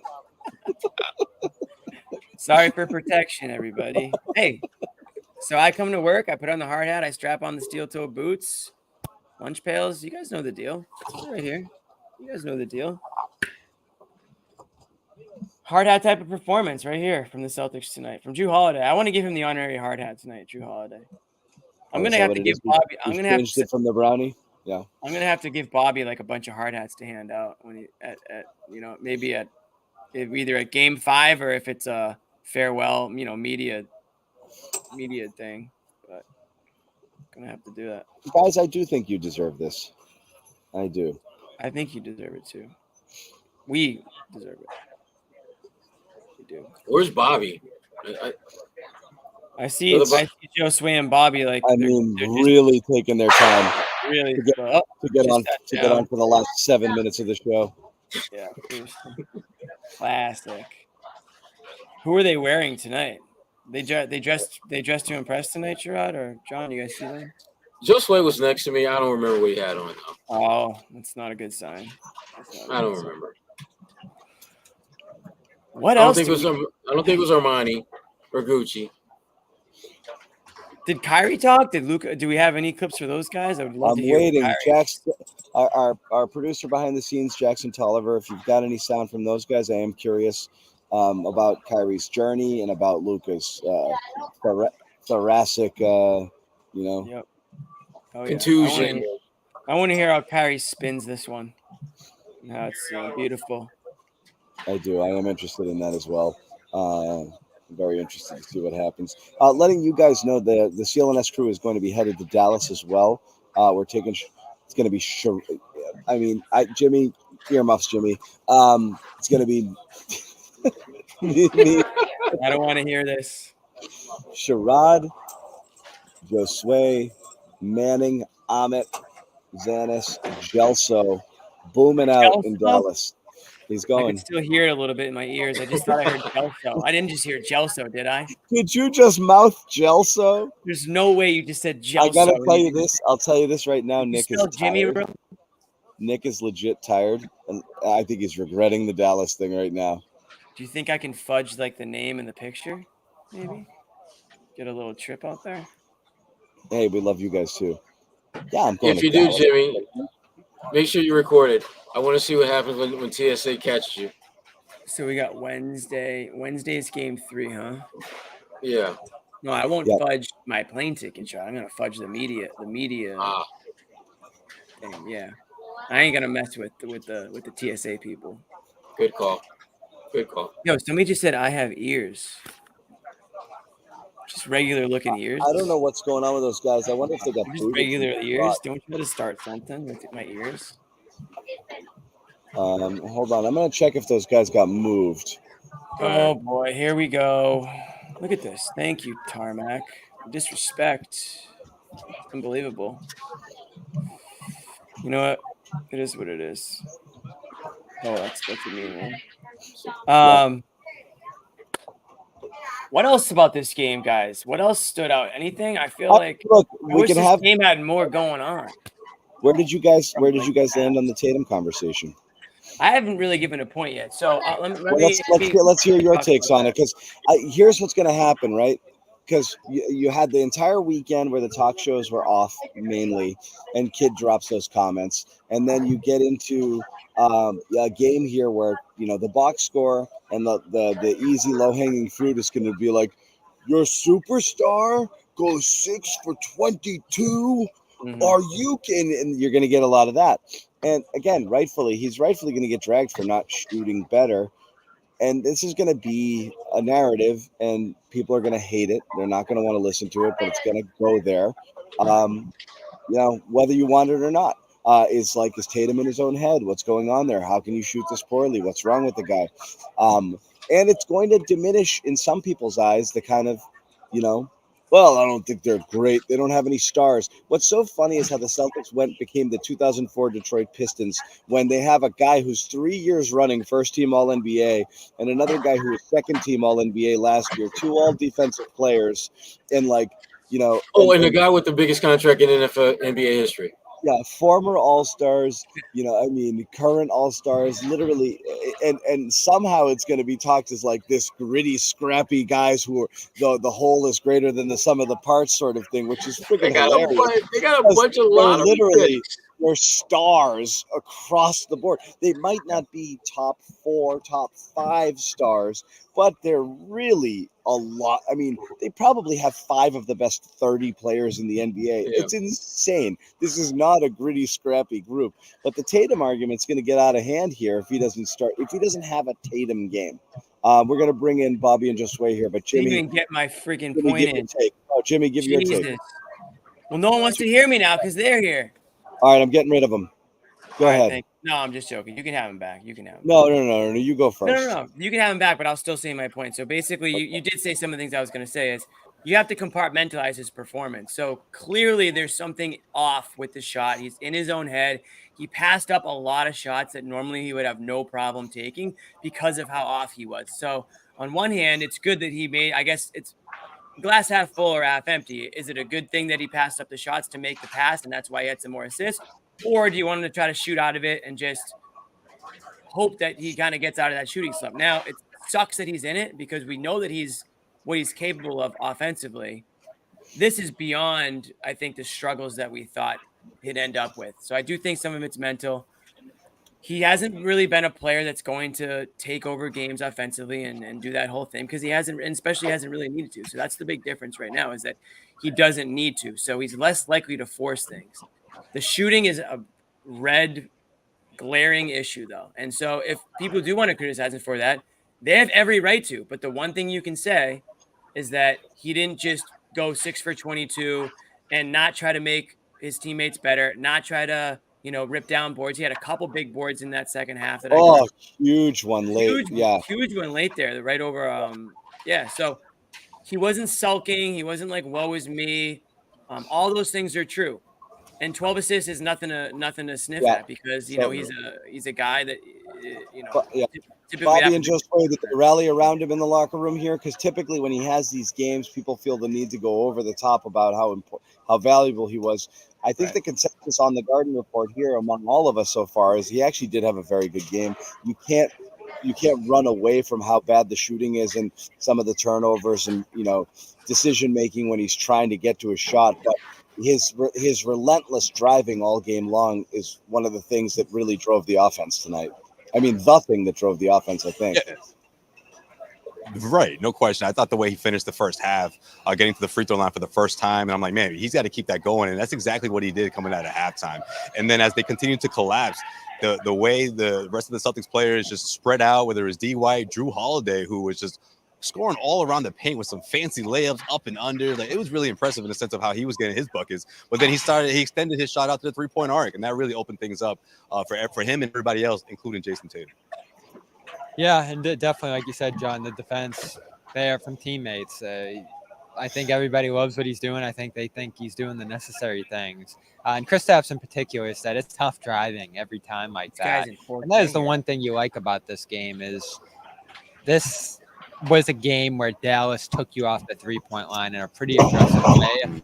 So to start 21-33 from inside the arc, to dominate in the paint like they did overall, if Tatum got his layups to go, which were a lot of his shooting struggles, some missed bunnies in there, you're looking at a runaway win in this game. So that's where the shooting's a big part of his game. He needs to shoot well, or at least decent. Shooting poorly as he's done throughout the playoffs, it's tough. And it makes it a little easier to guard. The difference between Tatum this year, Tatum 2 years ago, and Brown to some degree too, although Brown had his turnover issues tonight, they're able to make that play again and again and again and care less than ever, at the very least, about the low scoring figures from those guys. And the teammates, the help is different. They're able to hurt the defense in a much more effective way. Holiday tonight, I don't know if Smart's able to sit himself in that position and make those tough layups, make those tough finishes. They were tough. He did it for me. I didn't do it. I was going to ask if you guys brought that up too. Is that something you guys talked about earlier? I mean, look, every once in a while it comes up. He's in the back of most people's minds watching these games. I mean, how can he not be? When you look at what this team was, what they looked like last year. But I mean, Jrue has just been spectacular. It's simple as that. It was his best performance of the playoffs, if you ask me. And a lot of it was just because of the Dallas Mavericks just maybe forgetting about him a little bit helped, but also just it was Jrue making the plays that he needed to make and splitting defenders and just making some really, really tough baskets down low through contact and everything. It's incredible performance. If it was him just making reads and putting himself in those positions, that's big stuff. Right. I wonder how much of it was a game plan to say that dunker spot's going to be open there like it was over and over and over again, because it seemed to happen midway through the second quarter. I'm going to credit Joe. I'm going to credit Joe for that. I don't know if that's something they did. Did anybody ask anybody about that? Like how that came about? Pretty methodical. Well, it just kind of happened there all the time. What's that? It was one of the things I asked off the bat, John, and I got scolded by Joe. He said I didn't ask the right first question of the presser. It should have been about Peyton Pritchard's heave. 10-3. He said that was the most important play of the game. Did you do the sidebar thing where you pulled to the side after that? No, it was right in the presser. You should have asked about Peyton Pritchard's religion. That would have been the right question. Yeah, he should have. He would have loved that question. Hey, has Kyrie spoken yet? You think it was his faith? Yeah, I don't know anything from Kyrie Jackson. I don't see anything on Twitter. Yes. Kyrie, yeah, I actually had a chance to catch the last few minutes of his presser on my way to the Celtics, and yeah, he gave a lot of credit to the Celtics' defense. You know what they've been able to do in the sense of just stopping them, especially in transition. He believes that it's something that's going to improve in a big way in Dallas. He also talked about Pritchard's shot, actually, believe it or not, talking about just how some of those shots just really hurt. You know, when you think you got the Celtics in sort of in the corner, so to speak, even though they had the lead, but not quite at that point. I do think it was a big when he play. hit the buzzer beater. But Didn't yeah, it was just a Indiana bit of a did it do it to the punch in the Celtics gut. 100 times?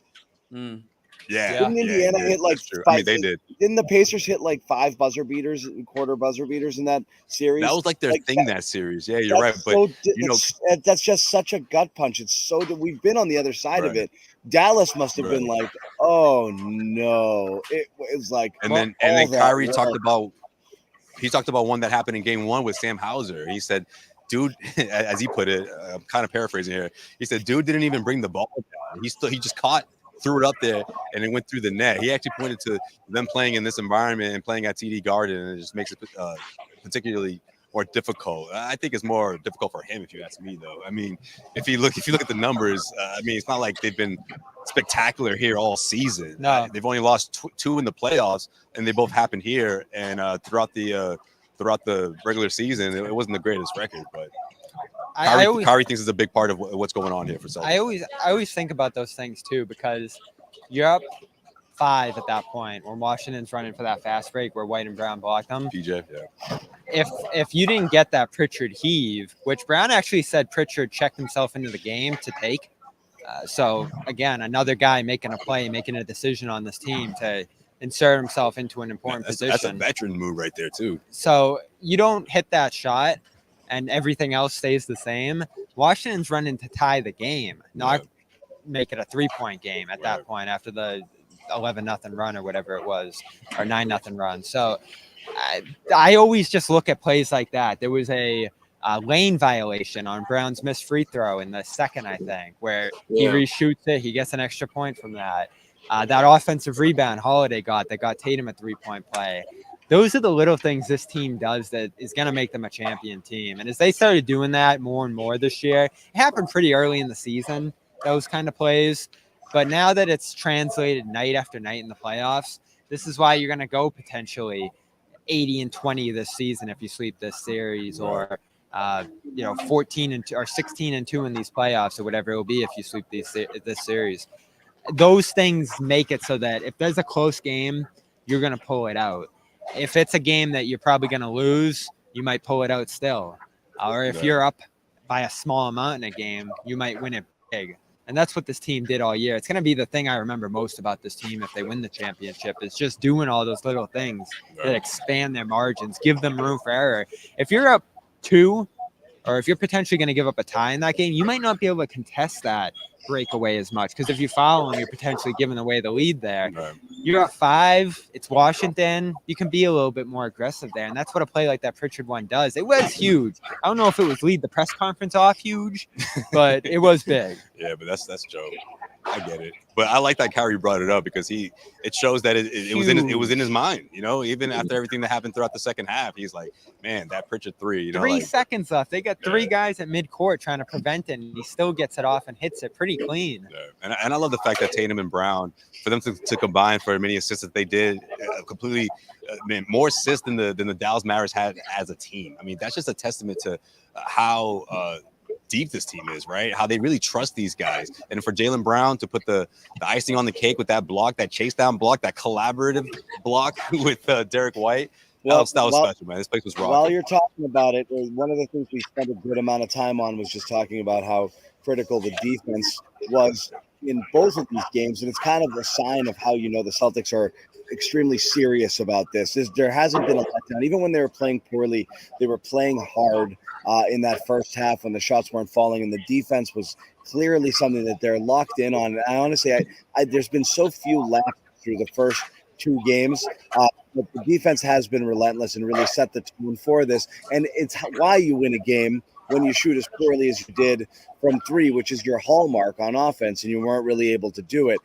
Here's Jaylen Brown, who's been lights out on defense both of these games, and he's drawing that Luka assignment. He's been all over, and he was part of that big chase down block at the end of the game. Here's Brown talking about the defense. You guys have held the Mavs under 100 in both of these games, and then particularly in the second half tonight where you did against Luka. Defensively, how are you doing this? Just like effort plays. I think tonight we wasn't as crisp defensively. There was a lot of miscommunications out there, a lot of stuff that, we gave up that we didn't give up in the first game. So I think we got to be better in that regard. But I just think our effort has been the key. Just the mentality, picking a guy up full court and stuff like that just wears on him over time. But I think we need to be more crisp going into the next two games.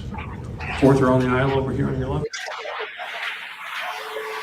Yeah, and you saw those breakdowns. On Effort makes up for lack of execution in some things there. It's like if it's not going perfectly, if you just keep grinding like they have been, good things come out of it. There's been no let up in their effort at any point in this series defensively. No, and that's what you have to do. Start of the game. Yeah, you did. Effort made up for bad shot making on your end. Dallas getting hot. Luka getting hot early. You kept it close because of that effort, doing little things, defending, all that stuff. So, again, another hallmark of this team. And Josue, I have a tough time believing in these Mavs. You just see these two teams. Don't blame me, man. We're trying to manufacture the series here. Jimmy and I didn't believe from the get-go. We did not. It's the first time non-believers they faced a team anywhere close to what the Celtics are doing right now. It's just tough, right? Because they're so limited around the two stars. To have the two stars struggling like they have. I thought Luka was horrible in the second half. And how did the injury play into that? I don't know. There's no injury. But he was gassed because they're wearing him down. There's no injury. Yeah. There's no injury that's limiting him in a serious way. There's not. He played all but 90 seconds that first half. When they hit those two almost knockout shots in the third before Dallas went on that run to almost tie it, it was Jrue then White. And I think Luka turned it over before the Jrue one, right? And so he's back on offense or defense, and he just stood there and watched Jrue pull up and just didn't try. It looked like he quit in that moment. I think they called timeout after the next one that White hit. You can't do that in the finals. And there's too many moments like that with him. He doesn't look ready physically for this moment, injuries and just the conditioning and the ability to defend play after play. Luka really got Tatum going, to the degree that Tatum did in that second half, because he just allowed Tatum to blow by him. Help comes behind, and he's passing the ball all over the place. He's a disaster defensively. He really is. Yeah, I mean, they force him to be a defender, and I think that what you're saying, I mean, there's a lot to it. Him doing what he did in that first half was incredible. I'll be the first one to say I've never seen someone score 20 points that quickly in 12 minutes. But he needs help. He needs other guys out there. He needs 4 3-pointers from PJ Washington. He needs Lively to drop 14. He needs Kyrie to be anywhere near 20, 21, 22. Like, that stuff is really hard for them to put together outside of obviously what Luka's been doing. And you get the injury. Boy, you mentioned that, Josue, real quick. Josue, you mentioned that. Boy, have they completely taken their bigs out of the series. Right. Yeah, in a big way. I mean, they got a couple of those alley-oops, which I was like, oh, okay, that was huge for them. But almost none. But it's been super hard for them to get those. Yeah. I mean, the way everyone's running back, Jrue, White. I mean, there was one play where Al got back. He didn't block Luka, but he got in front of him. That type of resistance where he had a second chance play opportunity, but then he protected the rim the rest of the way. There was other members of the Mavericks down there. They couldn't get the layup, and Al was there just to completely ruin their day. Like, I just feel like there's so many guys like that who get back in transition, who are athletic. They're quicker than the Mavericks. I remember one lob, guys. That's it. That kind of play. Yeah, I think there was two, but you might be right. I mean, one was when Derrick White got dunked on. Is that the one? Porzingis got caught in between, and he couldn't quite get back on it. He had to extend out on the shooter a little bit. They got one, I remember. But yeah, anyway, it wasn't much at all. Yeah. It really wasn't much at all. We're still waiting on Jayson Tatum to speak. We might linger on a little bit longer, see if we can get Tatum's reaction to his game on here. I want him to be happy. instead of mopey at the podium. You're up 2-0. I'm hoping. I want to see. He played We're not gonna get mopey Tatum. I hope not. He played good again after this whole weekend. The second half that he turned his performance around a bit. Let me just say, if this series continues to go in this direction, I don't want to hear about Luka being better than Tatum because of the stats or the output or the scoring or whatever. Like, just watch the two guys play head to head. They're going head to head in this series. Tatum's guarding Luka almost every possession in this game. Luka's guarding Tatum quite a few in this game. Yeah. And Luka can't stop Tatum ever. And Tatum's piling up stops on him where he can. So it's not about the scoring. It's not about the stats. Just look at their impact on the game. And Luka isn't even close to Tatum right now in this series. I don't care that he has the ball every play and he's shooting every shot, so he's scoring more points. Like, this is kind of where it gets ridiculous when we talk about Tatum, and I am going to defend him in that sense because Luka's not doing anything else aside from handling the ball the whole game and doing everything, and Tatum's touching all these other areas of the game. Like, it's ridiculous. But Tatum has more help. Are you mad about it? Yeah, you sound mad. You sound big mad. What's Luka supposed to do? Dish it to freaking PJ Washington? Break a shot? Defend. It's part of the game. Why can't he defend? He can't, Bobby. He can't. He tries. He tries. He can't. There's two sides to the ball, and we never talk about defense. We do, but Bobby, it's not equal. Like, a guy who's good at defense and and also good at offense. Like, the defense, Luka's so otherworldly offensively in terms of being able to control every aspect of the game when he has the ball in his hands. He's that uber alpha that you just give him the ball and let him do it all, that it just elevates him beyond most players offensively, because very few people can do what he does. But defensively, he's a problem. He's a legit problem. And there's a great line, I think it was in Corrales wrote at BSJ here from a Simpsons, quoting an old Simpsons episode, was basically, it was Doncic is like beer. Doncic is the cause of and solution to all of the Mavs problems, and that's pretty much what it is like, he's the best thing about them, but also at times the worst thing about them. And you can't separate the two, Bobby. So it's fair to point that out, because that's what you see is like, when he's as good as he is offensively, but your entire game plan is around, let's just wreck that guy and run everything through him and make him defend and make him have to chase guys and create 3-on-2 opportunities here when he gets blown by on every single drive. That's a legit problem. It's almost every trip down, Luka is part of what the other team is trying to do offensively. It's a problem. And I just feel like with the Celtics defense, man, this is the best we've seen, So of course it's going to be hard for him to get other guys going. And of course some of these guys just aren't experienced, enough to be in this big spot. Guys like Lively, and man, we got a Dante Exum sighting. He hit a bucket, but just like guys who just aren't, they haven't been here before, and they're being put in a big spot. And obviously Luka's clearly prepared for it, but it's really hard, especially outside of Kyrie Irving. I thought PJ Washington was going to have somewhat of a better performance than we saw in game one, but it comes and goes. It's really hard for him to stay consistent against the Celtics defense. It never stops. The defense just continues to get stronger and stronger as the game goes on. And by the fourth quarter, Dallas was really hard for them to put up points. Yeah, there's certainly a talent disparity in this series. There's no doubt about it, but you can utilize other guys. And that's what Tatum does. Yeah, he does allow the other guys to set the table offensively at times. People hate that, though. He's supposed to score 40. He's Tatum. There were situations in this game where Tatum's off ball. He's got to hit layups and drive stronger.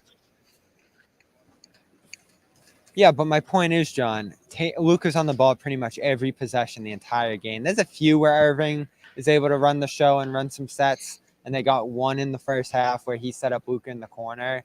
But Tatum's off ball so much more often than him. He's allowing other guys to initiate sets. Brown, how much more involved is Brown than Kyrie? I think that stands out to me here because, if you're Luka, you can utilize a Kyrie to try to free yourself a little bit. try to get yourself the ball in some different positions. But he just wants the ball in his hands the whole game, like LeBron, like Harden, like some of these most ball dominant guys ever. So there's talent there for him to utilize. This is the West champions. They're not a 8 seed here. Like this is a team that has some talent. I know these guys are missing shots and all that, but I'm gonna put some of this on Luka. Tatum gets a lot of the blame when he struggles. Luka's struggling immensely right now, and I know he's hurt. But when you're hurt and you play, he's not. You get judged, and he's not. He's not.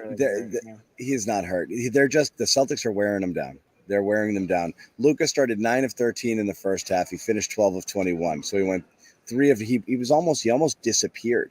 I'm not gonna say a total non-factor. 2 different players, first half, second half. So and Irving again, he starts 4 of 5. He finishes 7 of 18.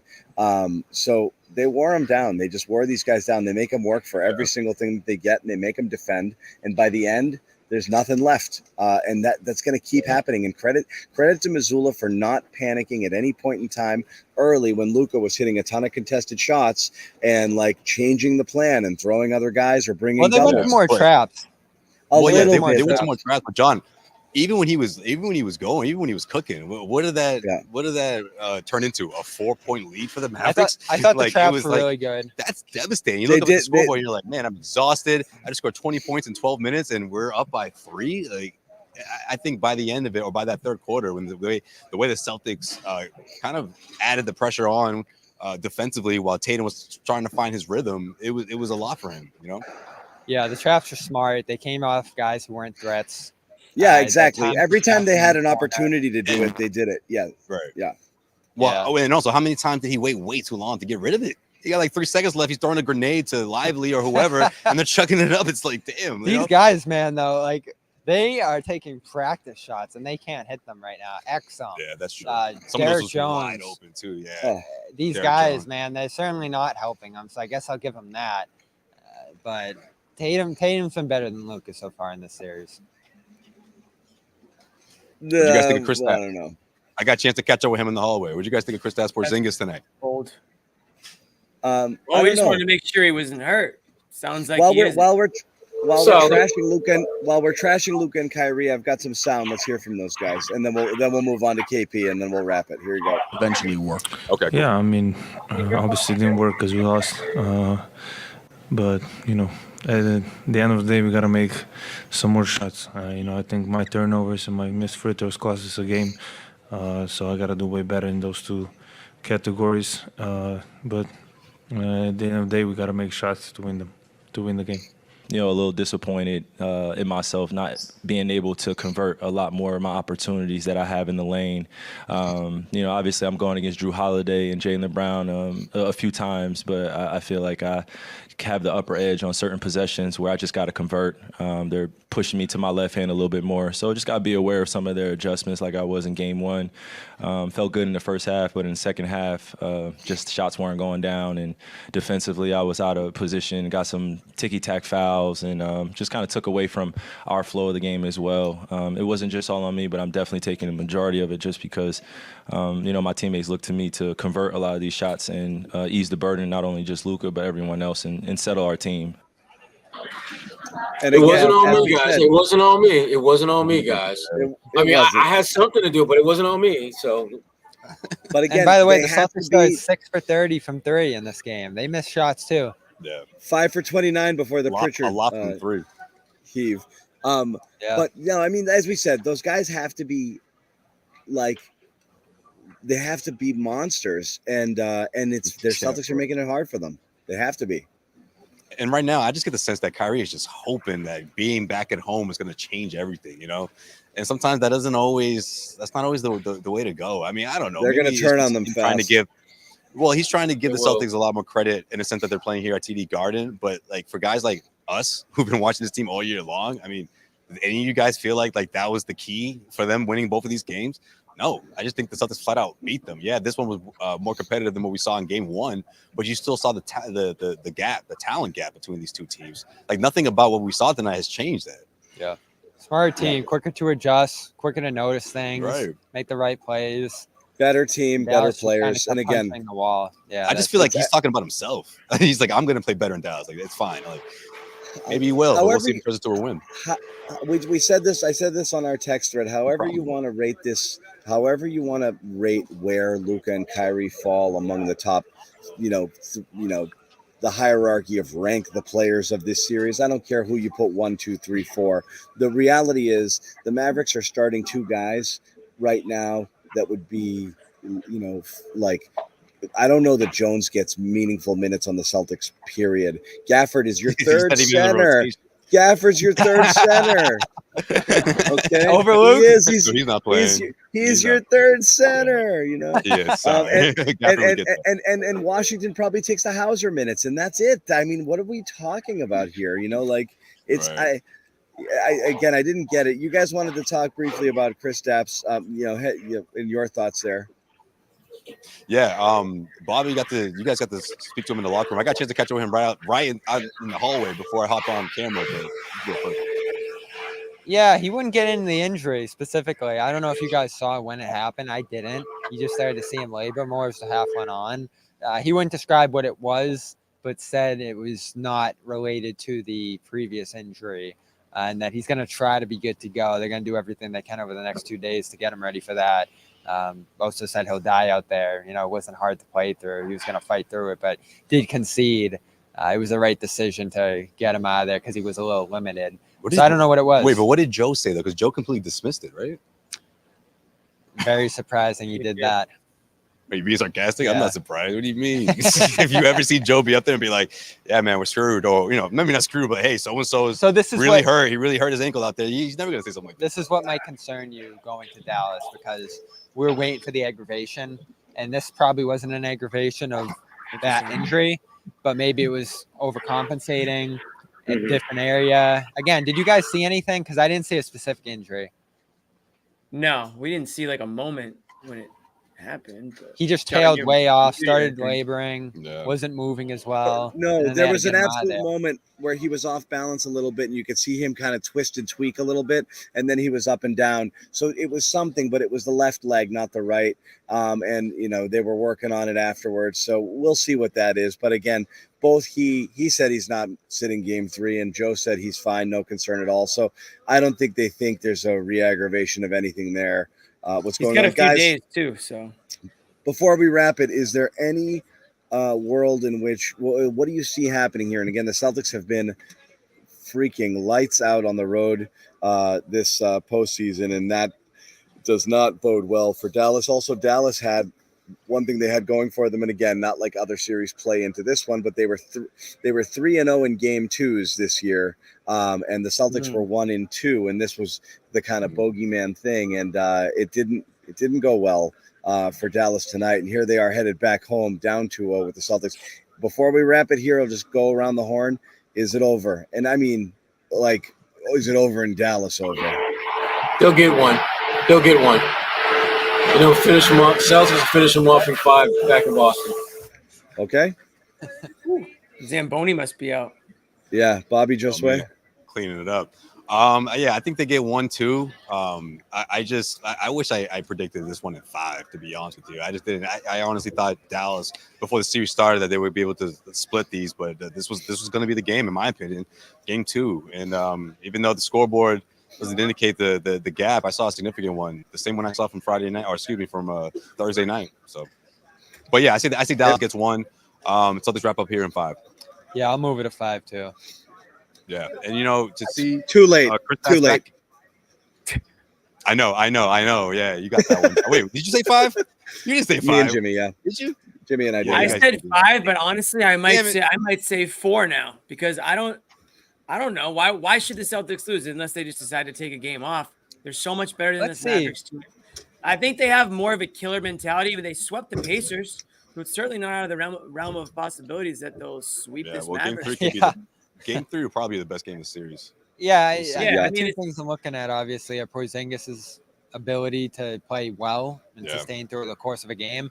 And obviously, Irving being less distracted at home. This environment clearly got to him here. So that'll change things a little bit. It will. And Kyrie's certainly hoping on that for sure. I think he's banking on it, to be honest. But, Kristaps being back in Dallas, I think should be interesting as well. I spoke to him briefly, like I said, in the hallway. He told me this crowd, that the whole lead up to through the tunnel and all that stuff, the exact same vibes he had in game one. It was a tremendous boost. And he's not quite sure what to expect in Dallas. He did tell me that he has people he's looking forward to catching up with that he hasn't seen in a while. But in terms of the crowd and his reception, he told me he's not even thinking about that. He's so in the zone. He's in the moment right now, NBA Finals. So he says, I'm not even thinking in terms of what kind of reception I'll get. I'm just ready to go. I can't wait to get over there. Did you guys know this is his first game playing back there? Yeah. That's why I wanted to know. That's crazy. Yeah, I don't know. I don't care where the game is. And I don't care, what about Kyrie's feelings. One team is much better than the other. This was the last game at TD Garden for the season. We're closing it up here.